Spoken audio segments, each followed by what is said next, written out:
அழகே அழகு சீரியல் இன்னைக்கான எபிசோடில் ரேவதி வந்து நம்ம மலரோட ஃபோனுக்கு ஒரு வாட்ஸ்அப் நோட் அனுப்பிச்சி விட்டுருப்பாங்க. என் ஹஸ்பண்டுக்கு வந்து நீங்கள் பொண்ணு பார்க்குற விஷயம் வந்து தெரிஞ்சு போச்சு, அதை வந்து எப்படி எங்கள் அப்பா கிட்ட சொல்லியிருப்பாங்க, வீட்டில் பிரச்சனை எப்படியும் நடக்கும், நீங்கள் பார்த்து சேஃபாக போங்க அப்படின்னு சொல்லி மலர் வந்து பயந்துகிட்டே இருப்பாங்க. சரி எதையா சொல்லி சமாளிக்கலாம்னு சொல்லிட்டு அவங்க ஹஸ்பண்டும் ஒய்ஃப் ரெண்டு பேருமே வீட்டுக்கும் வந்துடுவாங்க.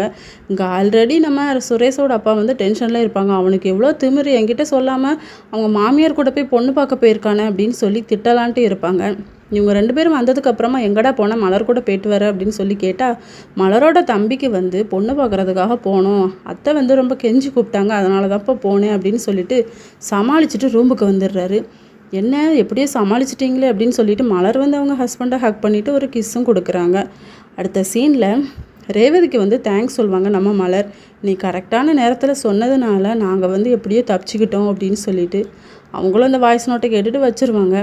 அதுக்கப்புறம் நம்ம மதி மலர் ரெண்டு பேருமே பேசிக்கிட்டு இருக்கும்போது ஸ்ருதி வருவாங்க. உங்கள் தம்பிக்கு அந்த பொண்ணை பிடிச்சிருக்கா அப்படின்னு சொல்லி கேட்டால், பிடிச்சிருக்கு, ஓகே ஆகும் தான் நினைக்கிறேன், ஆனால் தங்கராஜ் அண்ணன் உள்ளே வந்ததுனால இந்த கல்யாணம் நடக்குமோ நடக்காதோ தெரியல அப்படின்னு சொல்லுவாங்க. வெளியே இருந்து நம்ம மதியும் மலரும் பேசிக்கிட்டு இருக்கும்போது சுரேஷ் அவங்க அண்ணனும் வருவாங்க. உடனே டாப்பிக்கை மாற்றிடுவாங்க நம்ம மலர். நான் வந்தோன்னே எதுக்கு டாப்பிக்கை மாற்றுறீங்க அப்படின்னு சொல்லி கேட்டால், நீ எதையுமே தங்கராஜ் அண்ணங்கிட்ட போய் சொல்லிடக்கூடாதுல, அதுக்கு தான் அப்படின்னு சொல்லி இதோட இன்னைக்கான எபிசோட் முடியுது.